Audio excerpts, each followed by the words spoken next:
This is the Behind the Line podcast, and this is Pacific Northwest headline news for Monday, May 16th, 2022. And the abortion story rolls on. I hate to say it before I get into this story, but I truly believe this whole abortion thing is a giant distraction. Constantly on the news, droning about this. They're getting people all riled up. And in the meantime, we've got food shortages, gas shortages, a potential war in Europe, or worse. All these other things going on, and you all are just focusing on what the media wants to put in your face all the time. Anyway, Washington State could see a 385% increase in patients seeking an abortion if Roe v. Wade is overturned by the U.S. Supreme Court, according to a study released by the Guttmacher Institute, with most potentially coming from neighboring Idaho due to its trigger law to ban abortion. Idaho's trigger law, passed in 2020 and signed into law by current Governor Brad Little, would ban all abortions except in cases of rape, incest, or to protect the life of the mother. Good for you, Idaho. That law would take effect 30 days after the final U.S. Supreme Court decision. According to the Guttmacher Institute, in the case of a total ban, the number of patients of reproductive age 15 to 49 whose nearest provider would be in Washington would increase from 110,000 to 510,000.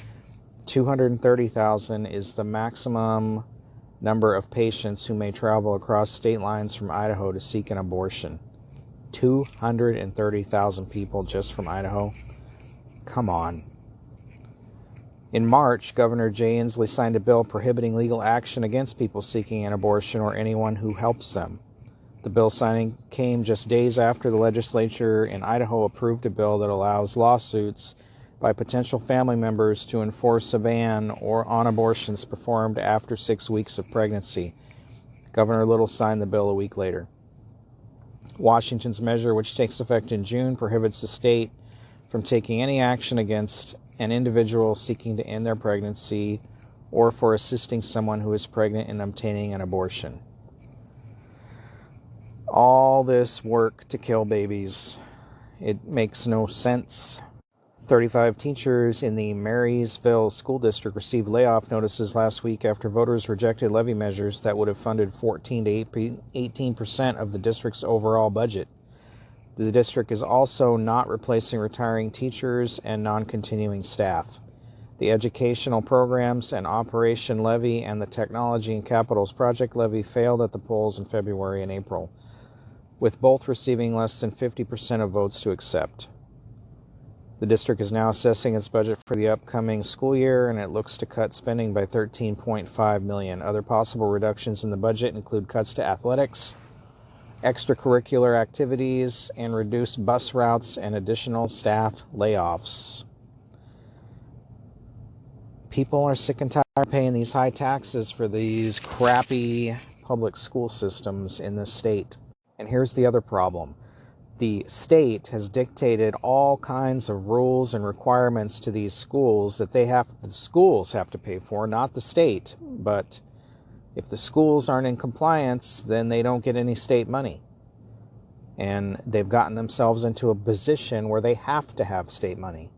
One of the biggest problems I see is these requirements to have one-on-ones. So you've got kids who have behavioral problems or mental problems or whatever. The schools are supposed to provide and pay for a staff member to be with that student all day long.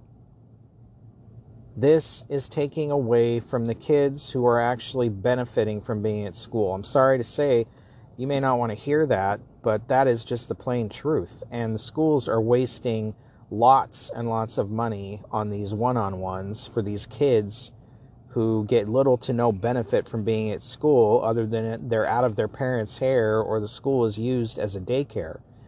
Public school systems should not be daycare. And if the state wants to enforce those requirements on school districts, then the state should be paying for those one-on-ones, not the school districts. Period. Also, the fact that these schools are required to pay for transportation for kids that move out of the district so that the kids can continue to go to the same school for continuity and all that. We never had that benefit when we were little, and I don't think they need to be paying for stuff like that. If the parents choose to move, then I guess they choose to put their kids in another school district. The school district shouldn't be paying to transport kids across county lines or, miles and miles and miles across different cities to get them back to a school they were in the year before. Sorry, you move, you change schools. Again, another state requirement that the state doesn't pay for. And here's a little story that Oregon Governor Kate Brown should take note of, and Washington Governor Jay Inslee should also take note of. 53-year-old Jack Waldrop has a history of violence. In March 1998, he strangled and beat his then-girlfriend Angela Walker to death. A jury found him guilty of manslaughter, and he served 21 years in an Oregon state prison for the crime. After being released from prison, Waldrop made his way to Washington and began to date a 63-year-old woman he now stands accused of kidnapping and assaulting in Benton County on March 11, 2022. She escaped by locking herself in a gas station bathroom, after which he fled.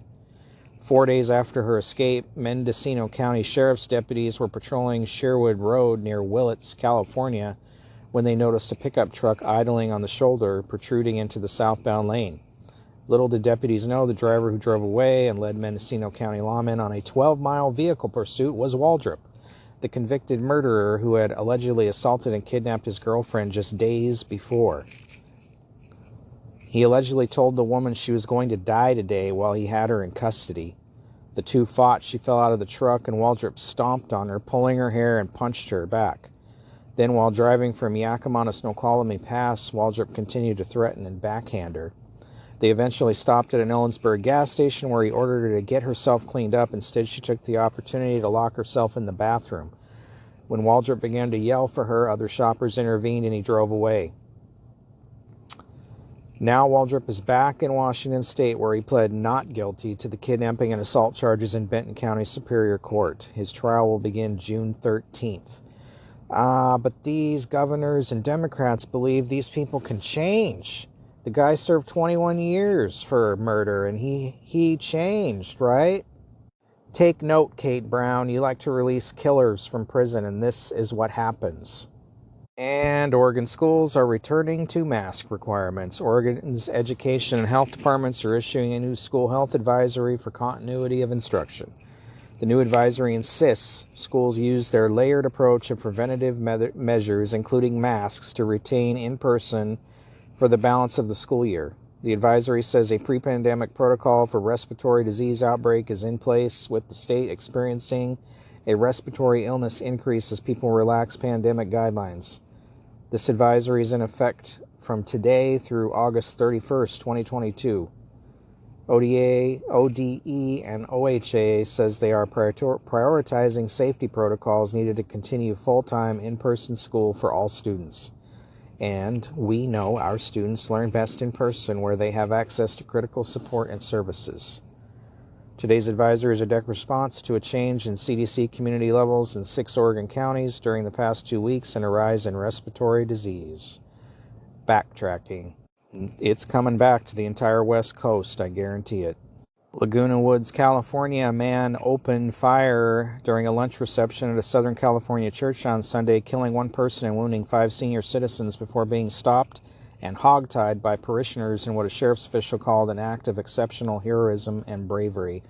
4 of the 5 people wounded suffered critical gunshot injuries during the violence. The suspect in the shooting, an Asian man in his 60s, was in custody, and deputies recovered 2 handguns at the scene. No motive is known at this time. The church was mostly of Taiwanese descent. And no relief at the pump for Angelinos. The average price of a gallon of self-serve regular gasoline in Los Angeles County surpassed $6 for the first time since April 1st. The average price has risen for 18 consecutive days, increasing 23.9 cents. In the Beverly Grove area, it was well over $7 a gallon. Ouch. This has been Pacific Northwest Headline News. For more, visit BehindTheLinePodcast.com. Thanks for listening.